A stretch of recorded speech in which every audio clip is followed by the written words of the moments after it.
நீதி வழங்கும் போது அண்ணன் தம்பி சொந்தம் பந்தம் பணக்கார ஏழை எதையுமே பார்க்க கூடாதுடா. நாயத்தை மட்டும் தான்டா சொல்லணும். அனைவருக்கும் வணக்கம். இன்றைக்கு நாம் தமிழர் கட்சியினுடைய தலைமை ஒருங்கிணைப்பாளர் அண்ணன் சீமான் அவர்களும் திமுகவுடைய இளைஞரணி தலைவரும் எதிர்கட்சி தலைவருமான திரு உதயநிதி ஸ்டாலின் அவர்களும் சந்திச்சிருக்காங்க. இந்த இரண்டு பேரோட சந்திப்பு சமூக வலைதளங்கள்ல பேசும் பொருளாக மாறி இருக்கிறது. எப்படி சீமான் அவர்கள் உதயநிதி ஸ்டாலின் அவர்களை சந்திக்கலாம்? பாத்தீங்களா, ரெண்டு பேரும் கூட்டில் தெரிஞ்சிச்சா? பாத்தீங்களா, ரெண்டு பேரும் எப்படி பேசிக்கிறாங்கன்னு பாத்தீங்களா? இவர் கையை அவர் பிடிக்கிறாரா, அவர் கையை இவர் பிடிக்கிறாரா, பாத்தீங்களா அப்படின்னு சொல்லி தாவேக்கா உருட்ட ஆரம்பித்துக்கு ரூட் மாஃபியா இதை பேசும் பொருளாக மாத்தி இருக்கிறது.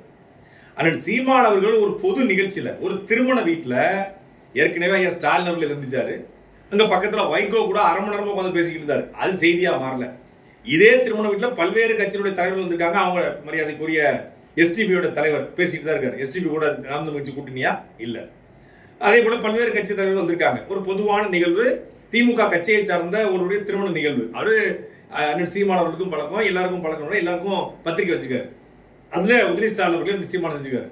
இதுவே தவறு. ஒரு திருமண வீட்டுல யதார்த்தமாக இருவரும் சந்தித்துக் கொள்வது தவறு என்றால் தூர சக்தி, பாரசக்தி, கோரசக்தி மற்றும் பல ஊழல் சக்தின்னு சொல்லிட்டு ஒருத்தர் விடாம அந்த கட்சியில் கூடிய ஊழல் கட்சியில் கூடிய எல்லாரும் நினைச்சுக்கிறீங்களே, அது எவ்வளவு பெரிய தவறு.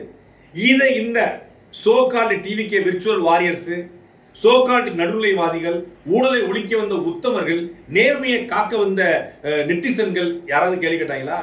ஒருத்தன் கேள்வி கேட்கல. யாரை வேணாலும் சேர்ப்போம், அனிதா ராதாகிருஷ்ணனை விட சேர்க்கவே மாட்டோம், தவம் இருந்தாலும் அனிதா ராதாகிருஷ்ணனை சேர்க்க மாட்டோம் அப்படின்னு சொல்லி தமிழ்நாட்டுடைய மின்சாரத்துறை அமைச்சர் திரு நிர்மல்குமார் அவர்கள் பத்திரிகையாளர் சந்திப்பில் சொல்றாரு. ஏன் அனிதா ராதாகிருஷ்ணன் அவர்களை கைது செய்யும் போது அவர் சொல்றாரு, என்னிடத்துல பேரம் பேசினாங்க, ராஜினாமா பண்ண சொன்னாங்க, தாவேக்கால சேர சொன்னாங்க, நான் சேர மாட்டேன்னு சொன்னதுனால தான் இந்த கைது அப்படின்னு அவர் சொல்றாரு. இல்ல பொய் சொல்றாருங்க. எப்படிங்க தாவேக்கா இவரை பேரம் பேசும்? ஊத்தங்கரை எம்எல்ஏ இளையராஜாவை செந்தில் பாலாஜி பேரம் பேசும்போது தாவேக்காவை சார்ந்தவர்கள் அனிதா ராதாகிருஷ்ணனை பேரம் பேச மாட்டாங்களா? ஊத்தங்கரை எம்எல்ஏ இளையராஜா சொன்னா மட்டும் உண்மை, அனிதா ராதாகிருஷ்ணன் சொன்னா பொய்யா? ஊத்தங்கரை எம்எல்ஏ இந்த இளையராஜா ஏற்கனவே அதிமுக வந்தவர். அதிமுக இருந்து உண்மையிலே சொல்ல போனா இந்த ஊத்தங்கரை சட்டமன்ற உரிய வேட்பாளராக தாவேக்காவால் அறிவிக்கப்பட்ட, அதுவும் தாவேக்கா தலைவர் திரு விஜய் அவர்கள் 234 தொகுதிக்கும் வேட்பாளர் அறிவிக்கும் போது அறிவித்த வேட்பாளர் வேற. இன்றைக்கு எம்எல்ஏவாக இருக்கிற இந்த இளையராஜா வேற. இன்றைக்கு வரைக்கும் தாவேக்காவோட அபிஷியல் வெப்சைட்ல போய் பார்த்தா இளையராஜா பேரு ஊத்தங்கரை எம்எல்ஏ லிஸ்ட்ல இல்ல. அவர் அதாவது கேண்டிடேட் லிஸ்ட் வச்சிருப்பாங்கல்ல, அந்த கேண்டிடேட் லிஸ்ட்ல இளையராஜா பேரே இல்லை. யார் விஜய் அவர்களுக்கு தெரிஞ்சா இல்ல விஜய் அவர்களுக்கு தெரியாமலா இல்ல யாரு என்ன கொடுத்து இளையராஜாவை கேண்டிடேட்டா மாத்தி ஊத்தங்கரை ஜெயிக்க வச்சாங்க அப்படின்னு தெரியல. தமிழ்நாடு முழுக்க ஒரு 10 இடங்களில் இது போல நடந்தது. விஜய் அவர்கள் அறிவித்த வேட்பாளர் வேறு, வென்ற சட்டமன்ற உறுப்பினர்கள் வேறு. அப்படித்தான் மதுரையில, அப்படித்தான் இந்த ஊத்தங்கரையில. அந்த ஊத்தங்கரையில இந்த இளையராஜா என்னை செந்தில் பாலாஜி, அசோக், இந்த திருநாவுக்கரசன் டீம் 35 கோடிக்கு விலைவாசினார்கள் என்று அவர்கள் மீது வழக்கு போட்டு ஒரு 5,000 பேரை சிறைப்படுத்தி செந்தில் பாலாஜி அவர்களையும் அசோக் அவர்களையும் காவல்துறை விசாரணைக்கு தேடிக்கிட்டு இருக்காமா. அவர் சொன்னா உண்மை, அனிதா ராதாகிருஷ்ணன் என்னை தாவேக்காக அழைச்சாங்க அப்படின்னு சொல்றது பொய். எப்படி பொய்யா இருக்க வாய்ப்பு இருக்கு? நீங்க தாவேக்காவுக்கு அழைக்காமலா அதிமுக விஜயபாஸ்கர் வந்தாரு? நீங்க தாவேக்காக அழைக்காமலா அதிமுக கரூர் விஜயபாஸ்கர் வந்தாரு? நீங்க அதிமுகவுக்கு அழைக்காமலா மரகதமும் செய்யாறு வேட்பாளரும் இசைக்கு சுப்பையாவும் தாவேக்காக வந்தாங்க? இல்ல, நாங்க அழைக்கவே இல்லைங்க, அவங்களா வந்தாங்க. அவங்களாம் எப்படி வர முடியும்? அவங்களாம் ஒரு ஆர்கே கன்வென்ஷன் சென்டர் புக் பண்ணி நாங்க நீங்க தாவேக்கா நினைக்கிறோம் அப்படின்னு சொல்லிட்டாங்களா? அவங்களாம் வந்தாங்கன்னா நீங்களாம் எப்படி உட்கார்ந்தீங்க மேடையில? ஒரு பேச்சுவார்த்தை நடந்திருக்குல்ல, அந்த பேச்சுவார்த்தையில என்ன நடந்துச்சு? டிரான்ஸ்பரன்சி இருந்துச்சா? வெளிப்படைத்தன்மை இருந்துச்சா? பத்திரிகையாளர்லாம் கூட்டி வச்சு தான் பேசிக்கிட்டு இருந்தீங்க நீங்க? ஏதோ ஒரு மறைமுகமான திரை மறைவான ஒண்ணு நடந்திருக்கு. அதுக்கு பேர் என்ன? குதிரை பேரம். அதுக்கு பேர் தான் குதிரை பேரம். இன்னொரு கட்சியில, இன்னொரு சின்னத்துல, இன்னொரு கொள்கையை, இன்னொரு தலைமையை ஏற்றுக்கொண்டு இருந்த சட்டமன்ற உறுப்பினர்களை, மாவட்ட செயலாளர் விலகி வருது வேற, சட்டமன்ற உறுப்பினர்கள் ராஜினாமா பண்ணிட்டு விலகி வரானா அவன் எதுக்காக வழி வரணும்? அவங்க என்ன நடந்துச்சு அப்படின்னு கேள்வி. இதைத்தானே பேசியிருக்கணும். இதைத்தானே பேசுவது பொருளா மாறணும். இதைத்தானே ஊடகங்களும் ஊடகவியலாளர்களும் பேசணும். எப்படிங்க ஊழல் கட்சி ஊழல் சக்தின்னு சொன்னீங்க? நீங்க தூய சக்தின்னு சொன்னீங்க. அதாவது இப்ப திமுக இருந்து அதிமுகவுக்கும் அதிமுக திமுகவுக்கும் தாவுறாங்க, இல்ல BJP to DMK DMK to BJP தாவுறாங்க, இல்ல BJP to Congress Congress to BJP தாவுறாங்க. அந்த நாலுமே கிட்டத்தட்ட ஒண்ணுதான். ஆனா நீங்க என்ன சொன்னீங்க? திமுக தன்னை ஒருபோதும் தூய்மையான சக்தி, ஊழல் கரைவிடியாத கரங்களுக்கு சொந்தக்காரர்கள் சொன்னதே கிடையாது. அதிமுகவும் தங்களை ஊழலற்ற கட்சி என்று சொன்னதே கிடையாது. அவங்க அவங்களுடைய கொள்கைகளை முன் வைப்பாங்க, இந்த மக்கள் ஏதோ திட்டங்களை முன் வைப்பாங்க. இந்த 2000 ரூபாய் பெண்களுக்கு கொடுக்குறோம், இல்ல தாலிக்கு தங்கம் தர்றோம், ஏதோ அவங்க வாக்குறுதி சொல்லுவாங்க. அந்த வாக்குறுதி சொல்லி இல்ல ஓட்டுக்கு பணத்தை கொடுத்தா அவங்க ஜெயிப்பாங்க. நீங்க ஓட்டுக்கு பணம் கொடுக்க மாட்டோம், சாதி மத அரசியல் பண்ண மாட்டோம், தூய்மையான அரசியல் பண்ணுவோம், மக்கள் பணத்தை தொட மாட்டோம், தொடவும் விட மாட்டோம், தொட்டவனையும் விட மாட்டோம். எப்படி தொட்டவனையும் விட மாட்டோம், தொட்டவனையும் விட மாட்டோம் அப்படிங்கிற மாதிரி சட்டசபையில் பேசினாப்ல. தொட்டவனையும் விட மாட்டீங்க, என்ன பண்ணுவீங்க? தொடங்கி தூக்கி உட்கார வச்சுக்குவேன் பக்கத்துல. தொட்டுட்டல நான் ஒன்னையே தொட்டுட்டேன் அப்படின்னு சொல்லி தூக்கி உட்கார வச்சுக்கிறது. திருடன் போலீஸ் விளையாட்ட தொட்டா அவுட் இல்ல, அது மாதிரி இவர் போலீஸ் திருடனை தொட்டுட்டு தொடையில் தூக்கி உட்கார வச்சு என் செல்லம் அப்படின்னு கொஞ்சுவாப்ல. என்ன தொட விட மாட்டாரு. தொட்டிட்டு தெரிஞ்சிச்சுன்னா இவர் தொட்டுவாப்ல. எப்படிப்பட்ட நியாயவாதி, எப்படிப்பட்ட தூய்மையான ஆளு. இது பேசுவது பொருளா மாறி இருக்கா? கல்யாண வீட்டுல சந்திச்சுக்கிட்டாங்க, ஐயோ பென்சிகார் வாங்கிட்டாரு, ஐயோ ஜிம்முக்கு போறாரு, ஐயோ ட்ரைசெப்ஸ் பண்றாரு, ஐயோ பைசெப்ஸ் பண்றாரு. டேய், உடற்பயிற்சி பண்றதுக்கு அண்ணன் சீமானவர் உடற்பயிற்சி பண்ணா விழுந்து சாகுறானுங்க, அவர் ஒரு கார் வாங்கினா விழுந்து சாகுறானுங்க, அவர் ஒரு கல்யாண வீட்டுக்கு போனா விழுந்து சாகுறானுங்க. அதெல்லாம் ஒரு சாதாரண நிகழ்வு. ஒரு திருமண வீட்டுக்கு போறது சாதாரண. பாத்தீங்களா, பொது வேட்பாளர் ஆகிறதுக்காக பேசிட்டு இருக்காரு. நாம் தமிழ் கட்சி அப்படி சொல்லிச்சா? நாம் தமிழ் கட்சி சீமானவர்கள் பொது வேட்பாளராக நிற்கிறார் என்று எந்த இடத்த அறிவிச்சதா? சீமானவர்கள் பொது வேட்பாளர், அதுல மாற்றுக்கிறது இல்ல. எப்படி பொது வேட்பாளர்? எல்லா சாதிக்கும் பொதுவான வேட்பாளர் என்பதால் அது ஒரு பொது வேட்பாளர். அவர் குறிப்பிட்ட சாதிக்கானாலா? இல்ல. பொது வேட்பாளர் எப்படி? எல்லா மதத்துக்குமானவர். உன் மதம் உனக்கு வழிபடு, என் மதம் எனக்கு வழிபடு, லக்கும் தீனுக்கும் வழியுதுங்கிற நபிகள் நாயகத்துடைய கோட்பாட்டிற்கு இணங்க நாம் மகிழ்ச்சி உன்னுடைய குல்லாவையோ உன்னுடைய திருநீரையோ உன்னுடைய சிலுவையோ அறுக்க நான் வரல. உன் மதம் உனக்கு வழிபடு, என் மதம் எனக்கு ஒரு சைவ வைணவ கோட்பாடு இருக்கு, முருகன் என்னுடைய மூதாதை, கண்ணன் என் மூதாதை, என்னுடைய தமிழர் மதம் இருக்கிறது, தமிழம் இருக்கிறது, அந்த வழிபாட்டை நான் பின்பற்றேன். நீங்க கிறிஸ்தவரா தாராளமா இருங்க, இஸ்லாத்திலிருந்து தாராளமா இருங்க, ஐயா வழிபாடா தாராளமா இருங்க, வைகுந்தர் வழிபாடா தாராளமா இருங்க, முருகனை நான் வழிபடுறேன் அப்படிங்கிற கோட்பாடு தான் நாம் தமிழ் கட்சியுடைய இறையியல் கோட்பாடு. அந்த அடிப்படையில் நாம் தமிழ் கட்சி எல்லா மதத்துக்கும் பொதுவான ஆள் என்பதால் சீமான் பொதுவான வேட்பாளர். குறிப்பிட்ட சமூகத்துக்கானவருங்க இல்ல, ஒடுக்கப்பட்ட, தாழ்த்தப்பட்ட, பிற்படுத்தப்பட்ட எல்லா மக்களுக்கும் பொதுவான ஆள் என்பதால் அவர் பொதுவான வேட்பாளர் அப்படின்னு சொல்லலாம். பொதுவான வேட்பாளர் எப்படி பொதுவான வேட்பாளர்? மனிதர்களுக்கு மட்டுமல்ல, இந்தியாவில் எனக்கு தெரிஞ்சு, நான் ஒரு 18 வருஷமா அரசியல் பார்க்கிறோம், இந்தியாவில் எனக்கு தெரிந்து சூழலியல் அரசியல், என்விரான்மெண்ட் பாலிடிக்ஸ் பேசிய அதை என்ன சொல்றது, மக்களுக்கு புரியும்படி, அடுத்த தலைமுறைக்கு புரியும்படி பேசக்கூடிய ஒரே தலைவர் அண்ணன் சீமான் அவர்கள் மட்டும்தான். இன்னைக்கு அவர் மலைகளின் மாநாடு, தண்ணீர் மாநாடு, காடுகளின் மாநாடு, கடலம்மா மாநாடு கிண்டல் பண்ணார். இன்னைக்கு கிழவரப்பள்ளி அணை அவலப்பள்ளி அணையாக மாறி இருக்கிறது. அந்த அணையில முழுக்க முழுக்க 30 அடி உயரத்திற்கு சோப்பு நுரை போல ரசாயன கழிவு நுரை வருது. காவிரி அது ஆத்துல பாஞ்சி அந்த பக்கம் கிணத்துல தண்ணி விழுது, கிணத்துக்குள்ள சோப்பு நுரை போல காய்ச்சிக்குது. எவ்வளவு பெரிய ரசாயனம்!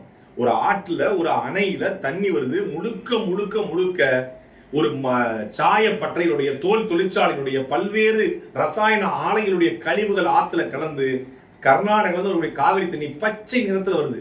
குடிச்சு பார்த்து ஒரு பையன் ஒரு தம்பி போய் பார்த்துருக்காங்க, குடிச்சு பார்த்து சொல்றான், இது நம்ம ஊர்ல சாதாரணமா தாமிரபரணி தண்ணியை மற்ற தண்ணியை குடிக்கிறதுக்கும் இதுக்கும் பெரிய வித்தியாசம் இருக்கு. குடிக்கவே முடியல, வாயில வைக்க முடியல, ஒரு மாதிரி துவர்ப்பா இருக்கு தண்ணி. தண்ணி ஆத்தண்ணி குடிச்சா இனிப்பா இருக்கும், ஒரு சுவை, நல்ல ஒரு சுவை கிடைக்கும். அந்த சுவை இல்ல அப்படிங்கிறான். இதை எல்இடி ஸ்கிரீன் போட்டு 30 அடிக்கு 20 அடி எல்இடி ஸ்கிரீன் போட்டு ஒவ்வொரு மணிக்கும் 40 நாள் பேசினாரு. இப்படிலாம் இருக்கு பாரு, சோப்பு நுர மாதிரி வருது பாரு, ரசாயன கழிவு வருது பாரு அப்படின்னு பேசினாரு. வலியோடு வேதனையோடு பேசினார். போட்டா போடு, போடலாம் பொண்ணு, வேதனையோடு பேசினாரு. அது அவர் ஏதோ பேசுறாருங்க, அதனால என்னங்க ஆக போகுது? அவர் 100 வருஷத்துக்கு கழிச்சு என்ன தமிழ்நாடு அப்படின்னு பேசுறாரு. இன்னைக்கு என்னங்க, அவர் மீன் பிடிக்க கத்து கொடுக்கறத ஒருத்தர் பேசுறாங்க, எங்களுக்கு மீன் பிடிக்கவும் கற்றுக் கொடுக்கணும், மீனும் வேணுங்கன்னாங்க. குளம்னு ஒன்று இருந்தாதான், ஆறுன்னு ஒன்று இருந்தாதான், அணைன்னு ஒன்று இருந்தாதான், அருவின்னு ஒன்று இருந்தாதான், காடுன்னு இருந்தாதான், மலைன்னு இருந்தாதான், மரம்னு இருந்தாதான் உனக்கு மீன் பிடிக்க முடியும்டா அப்படின்னு ஒருத்தர் பேசிக்கிட்டு இருந்தாரு.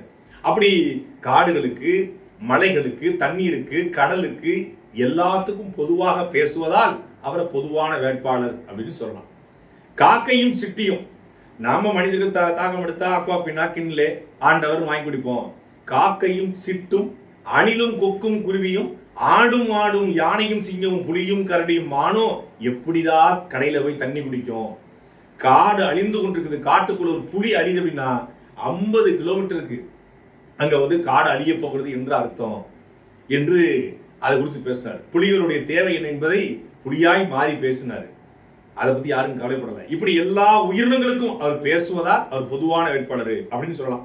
மனிதர்களுக்கு மட்டுமே பேசாம, தமிழர்களுக்கு மட்டுமே பேசாம, குறிப்பிட்ட சாதி மத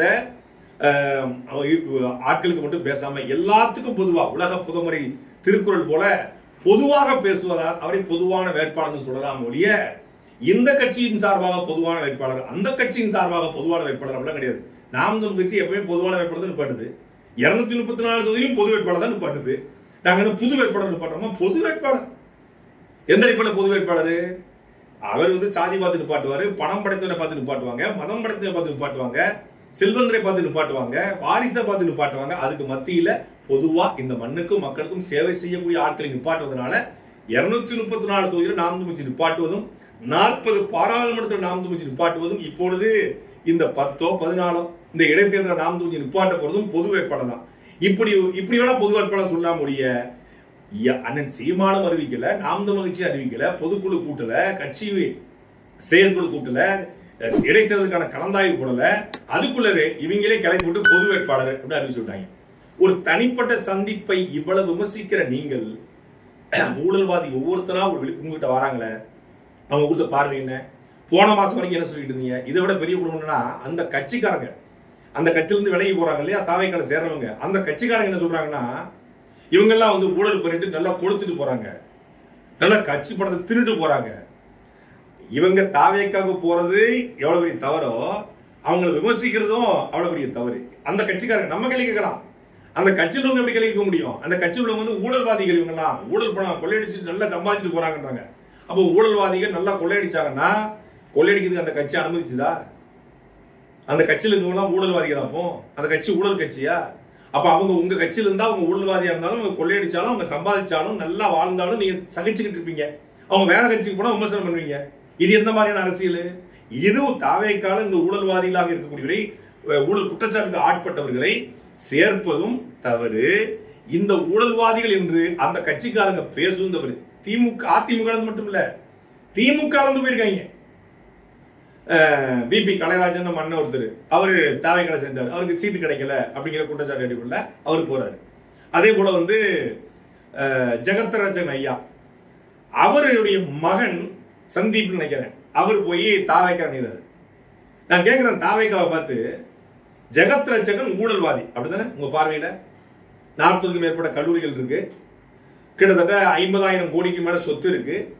வருமான வரித்துறையும் அமலாக்கத்துறையும் ஜெகத்ரட்சகன் மீது வழக்கு பதிவு செய்திருக்கிறது. 7 நாட்கள் அவர் வீட்டில் சோதனை நடத்திருக்காங்க. இப்போ ஜெகத்ரட்சகன் ஊழல் சக்தியா, நேர்மையான சக்தியா, தூய சக்தியா, தீய சக்தியா? உங்க பார்வையில அவர் தீய சக்தி. அப்ப ஜெகத்ரட்சகன் தீய சக்தி. ஜெகத்ரட்சகன் மகன், ஜெகத்ரட்சகனுடைய மகன் ஜெகத்ரட்சகனுடைய நிறுவனத்துல பங்குதாரரா இருக்காரா இல்லையா? ஜெகத்ரட்சகன் வந்து இந்த நிறைய சாராய ஆலைகள் நடத்துறாரு. இந்த சாராய ஆலைகள்ல ஜெகத்ரட்சகன் மகனுக்கு பங்கு இருக்கா இல்லையா? ஏன் ஜெகத்ரட்சகன் மகன் போய் இங்க இணைகிறாரு? இப்போ கல்லூரிகளை, பல்கலைக்கழகங்களை, சாராய ஆலைய ஒழுங்கா நடத்தணும். ஆட்சி திமுக இருக்கும் போது அப்பா பாத்துக்குவாரு. இப்ப ஆட்சி திமுக ஆட்சியில் இல்ல. இப்ப என்ன பண்ணணும்? தாவேக்கா ஆட்சியில் இருக்கு, மகனை தாவேக்கா அனுப்பிச்சு விட்டு தன்னுடைய தொழிலை பாதுகாத்துக் கொள்ள, தன் சாராய ஆலைகளிலிருந்து சரியா தமிழ்நாடு டாஸ்மாக் சரக்கு போக, தன் கல்லூரிகளை நல்ல வசூல் வேட்டை நடத்த, தன் பல்கலைக்கழகங்கள்ல வசூல் வேட்டை நடத்த, மகள் பேர் இருக்கக்கூடிய பல்கலைக்கழகங்கள்ல கல்லூரிகள்ல வசூல் வேட்டை நடத்த, அந்த கல்லூரிகளை எந்த விதமான சிக்கல் இல்லாமல் நடத்துவதற்காக ஒரு வியாபாரத்திற்காக தாவேக்காக போய் சேர்ந்திருக்காரு. இது தாவேக்காக்கும் தெரிஞ்சு சேர்க்கப்படுறோம்னா இதுக்கு பேர் என்ன? சமூக வலைதளங்கள்ல நிறைய கட்டுரைகளை படிக்க முடியுது. குறிப்பா அதிமுகவை சார்ந்த இப்பவும் அதிமுக இருக்கக்கூடியவங்களுடைய கட்டுரைகளை படிக்க முடியுது. நியாயமான கேள்விகளை பல பேர் எழுப்பியிருந்தாங்க. அதுலயும் சில பேர் அதிமுக விமர்சனம் பண்ணி எழுதியிருந்தாங்க. அதிமுக எது மாதிரி கட்டமைக்கப்பட்டிருக்கு என்பதற்கு இந்த தாவேக்கால போய் சேர்றாங்க இல்லையா, அவர்களே ஒரு சான்று. திமுக எம்ஜிஆர் பிரிந்து விடும் பொழுது எம்ஜிஆர் மீது இருந்த கிரேஸ்ல, கவர்ச்சியில, மாசுல, எம்ஜிஆர் மீது இருந்த திரை கவர்ச்சியில ஒரு பெரிய நாயகன்றா. நம்மளால கத்தி சண்டை போட முடியல, அவன் திரையில போடுறான். நம்மளால சிலம்படுறது சுத்த முடியல, அவன் சிலம்பு சுத்துறான். நம்மளால பெத்த ஆத்தாப்பனை எதிரிகள் சட்டை போட்டு காப்பாற்ற முடியல, அவன் காப்பாத்துறான். நம்மளால இந்த மாதிரி வெள்ளை வெள்ளையான ஹீரோயினை கட்டிப்பிடிக்க முடியல, அவர் கட்டிப்பிடிக்கிறாரு. இதை மாதிரி ஒரு கிரேஸ். இதான வேற என்ன? டிரான்ஸ்பரண்டா பேசணும்னா அதான் உண்மை. நம்ம கனவுல நினைப்போம், ஆசைப்படுவோம், நடக்காது. அண்டங்காக்கா கிளி மேல ஆசைப்படலாம் அப்படிங்கிற மாதிரி நமக்கு நடக்காது, ஹீரோக்கு நடக்குது. இப்போ நம்ம இந்த ஹீரோயின் அழகா இருக்கான்னு பார்க்கலாம், ரசிக்கலாம், அவ்வளவுதான். ஆனா ஹீரோ அவரை கட்டிப்பிடிப்பாரு, அவர் முத்தம் கொடுப்பாரு, அவர் காதல் பண்ணுவாரு, எல்லாம் பண்ணுவாரு. நம்ம என்ன இடத்துல நம்மள அந்த ஹீரோ இடத்துல பொறுத்திக்கிட்டு நம்மளே இந்த மாதிரி கற்பனை பண்ணிக்கலாம், அவ்வளவுதான். அதை கட்டுனா அவளை கட்டணும்னா இல்லை கட்டினவன் நம்ம கையை பிடிச்சி கொடுக்குறோம்டா அப்படிங்கிற மாதிரி கதை தான் அது கிட்டத்தட்ட. அந்த மாதிரி நம்ம சித்தப்ப பெரியப்ப நம்ம தாத்தாக்கள் காலத்துல எம்ஜிஆர் பின்னாடி ஓடனாங்க. வெள்ளத்தோளா இருக்கு, இந்த மாதிரி இருக்கு. ஆனா தனிப்பட்ட முறையில் எம்ஜிஆர் மிகச்சிறந்த மனிதர், நல்ல மனிதர், மாற்று கருத்தே இல்லை. எந்த கெட்ட பழக்கமும் அவருக்கு கிடையாது. அதே போல கொடுத்து கொடுத்து சிவந்த கரங்களுக்கு சொந்தக்காரர், பாயும் புலிகளுக்கு 10 கோடி கொடுத்தார். அதான் அவருடைய தனிப்பட்ட மனுஷனா, அவர் நல்ல மனுஷன். ஆனா அவர் நடிகர். இந்த திரைக்கவர்ச்சியில, இனக்கவர்ச்சியில, மாசுல இப்படிதான் போய் சேர்ந்தாங்க. கொள்கை அது இங்க இருக்கு அப்படிங்கிற மாதிரி கொள்கையும் ஒன்றும் கிடையாது, ஒன்றும் ஒரு கோட்பாடு கிடையாது. சும்மா அண்ணா, அனைத்து இந்திய அண்ணா திராவிட முன்னேற்ற ஏதோ ஒன்று பேர் வைக்கணும், அண்ணா பேர் வைக்கணும்னு சொல்லி வச்சுக்கிட்டாங்க. ஆனால் அண்ணா கூட டிராவல் பண்ணாரு, பெரியாரியா அண்ணா கொள்கைகளை அவர் ஏற்றுக்கொண்டாரு. ஆனால் அதை பெருசாலாம் அவர் அப்ளை பண்ணிக்கல, அதை பற்றி கவலையெல்லாம் படலை, கொள்கை கோட்பாடலாம். அதனால இந்த கொள்கையே இல்லாம வளர்ந்ததுனால, கொள்கை பிடிப்புங்க என்னன்னே தெரியாம வளர்ந்ததுனால அதிமுக ஏற்கனவே 13 பேர் திமுக போய் அமைச்சர்கள். செந்தில் பாலாஜி யாரு, இங்க இருக்கக்கூடிய ஏவாவேலு யாரு, KKSSR யாரு, இப்ப இருக்க சேகர் பாபு அவர்கள் யாரு, ஈரோடு முத்துச்சாமி அவர்கள் யாரு, அனிதா ராதாகிருஷ்ணன் அவர்கள் யாரு, இப்படி 13க்கும் மேற்பட்ட அதிமுக முன்னாள் அமைச்சர்களே அதிமுக போனவங்க தான். ஏன் அதிமுக அவங்களுக்கு கொள்கை குழப்பம் கிடையாது. திமுகவும் அதிமுகவும் கிட்டத்தட்ட ஒண்ணுதான் அப்படின்னு நினைச்சுக்கிட்டு அவங்க திமுக பக்கம் தாவுனாங்க. எப்பெல்லாம் ஆட்சி அதிகாரத்தில் அதிமுக இல்லையோ அப்பெல்லாம் கொஞ்சம் கலண்டு போவாங்க. எப்பவுமே 5 வருஷத்துல வந்துருங்கிற நம்பிக்கையில சில பேர் இருப்பாங்க. சில பேர் ஒரு வருஷம் முடிஞ்சிச்சு, அடுத்த 5 வருஷம் என்ன பண்றது தெரியல, சரி போயிடுவோம், இன்னொன்று சீட்டு கிடைக்கலையா அங்க போயிடுவாங்க. இப்படித்தான் நடந்துருச்சு. திமுக அதிமுக தாவாங்க, பெரும்பாலும் அதிமுக திமுக தாவாங்க. பெரும்பாலும் திமுக அதிமுக தாவோட எண்ணிக்கை ரொம்ப ரொம்ப குறைவுதான். 10 ஆண்டுகள் திமுக மீது நமக்கு கடுமையான விமர்சனங்கள் அவருடைய ஆட்சியில, குடும்ப ஆட்சியில, வாரிசு ஆட்சியில, திமுகவுடைய அடக்குமுறையில, ஒடுக்குமுறையில இருக்கு. கடுமையா நம்மளை தவிர திமுக எடுத்து பேசுறவங்க இது வரைக்கும் யாரும் இருக்க முடியாது. திமுக போட்ட எம்எல்ஏ போட்ட வழக்கிலே 14 வழக்குகள் தான். ஆனா 10 ஆண்டுகள் திமுக ஆட்சியில இல்ல. 2011 திமுக எதிர்கட்சி அந்தஸ்தை இழந்து விட்டது.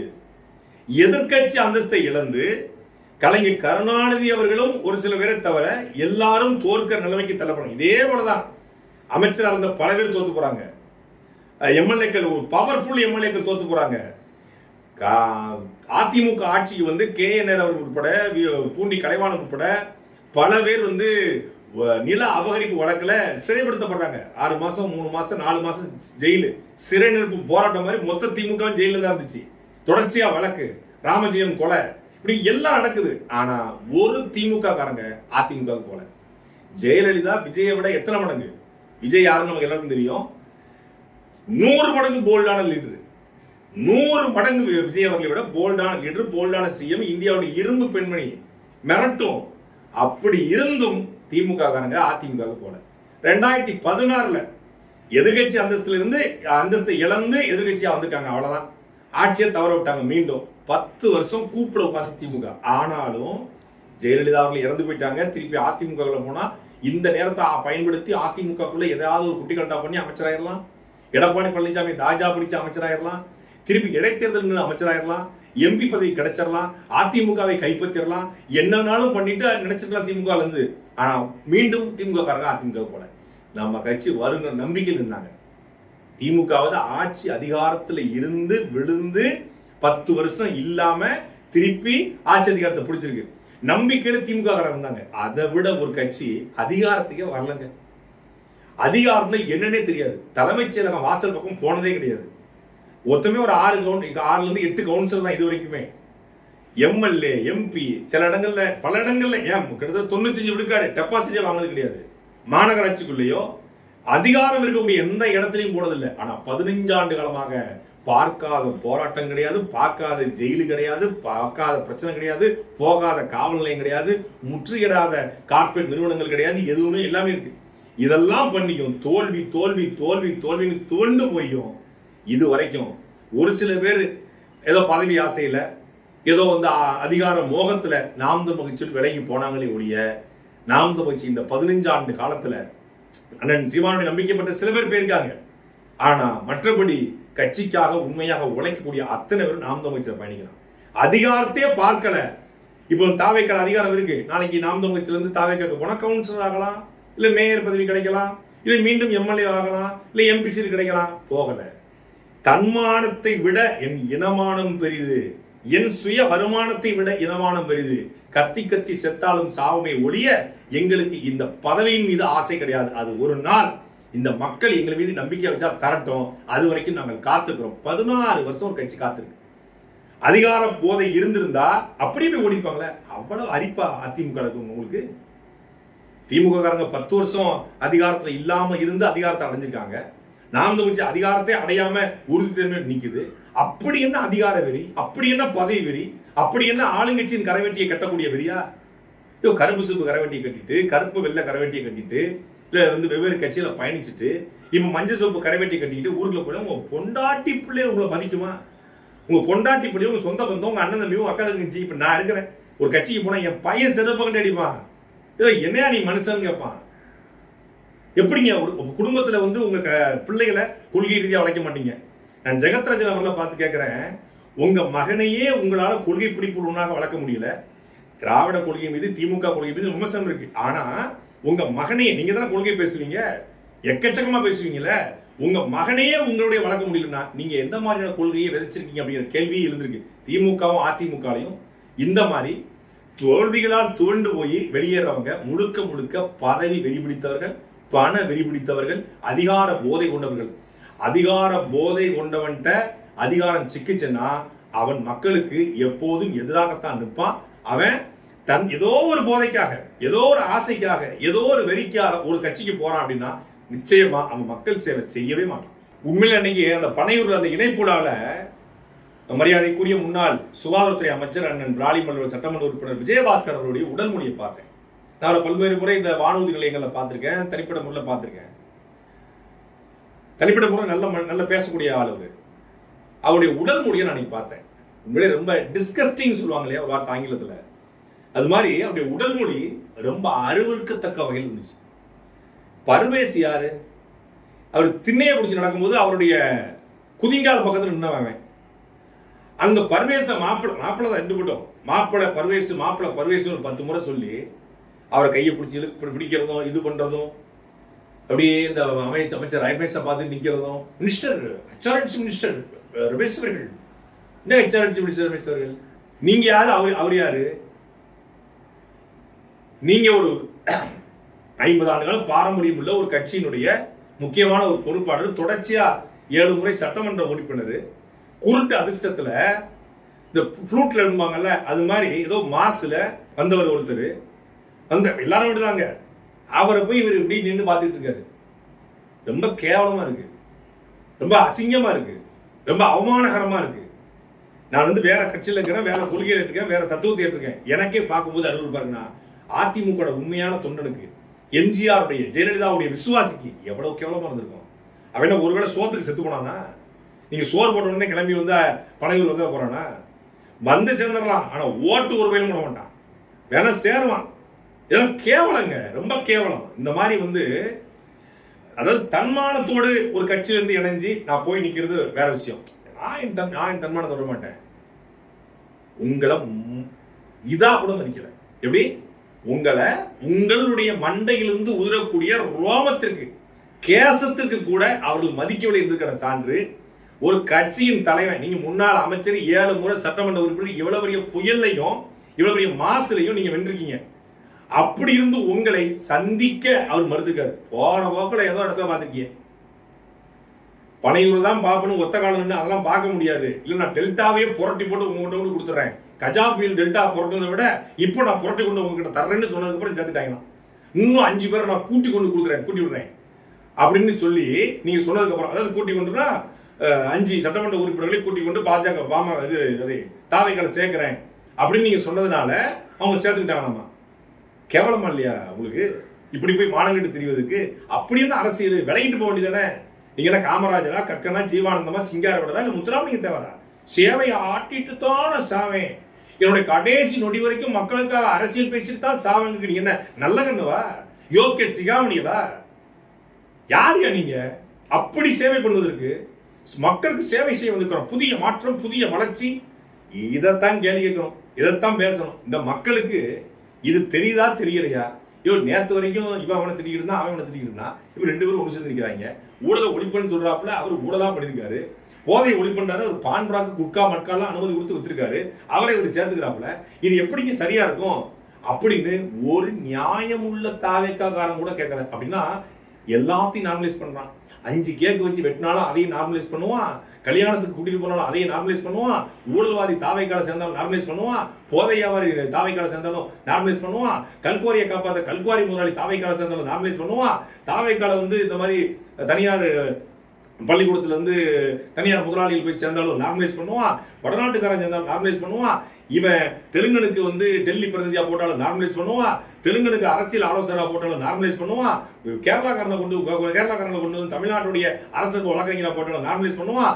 அரசு வழக்கறிஞர் பதவிக்கு ஹைகோர்ட்டுக்கு 30 லட்சம், டிஸ்ட்ரிக்ட் கோர்ட்டுக்கு 10 லட்சம், செஷன் கோர்ட்டுக்கு 5 லட்சம்னு கிட்டத்தட்ட 100 கோடி ரூபாய்க்கு வசூல் பண்ணாலும் அதையும் நார்மலைஸ் பண்ணுவான். மாவட்டத்தில் பதவி கூட 3 கோடி வாங்கினாலும் நார்மலைஸ் பண்ணுவான். நாளைக்கு கவுன்சிலர் ஆகணும்னா காஸ்தான்னு கேட்டா கூட நார்மலைஸ் பண்ணுவான். நாளைக்கு தாவேக்கா ஊழல் பண்ணாலும் அதுவும் அதையும் நீங்க பண்ணலையா, திமுக பண்ணலையா, அதிமுக பண்ணலையான்னு கூட்டு நார்மலைஸ் பண்ணுவான். நான் கேட்கிறேன், இது தாவேக்கான்னு நார்மலைஸ் வெட்டிக்கலாம்னு வச்சிருக்கடா. அதனால உங்க முகத்துல இருக்கிற அழுக்கு, கறி இதெல்லாம் முதல்ல கழுவிட்டு அப்புறம் அடுத்தவங்களை கேள்விக்கிறான். அண்ணன் சீமான் உதயநிதி ஸ்டாலின் சந்திச்சு என்ன பேசியிருப்பாங்க? அதுல ஒண்ணும் இல்ல, கீழே போட்டுன்னு சொல்லுவாரு சுந்தரராஜன். அது மாதிரிதான் அது. சாட்டை எடுத்து நாட்டை திருத்து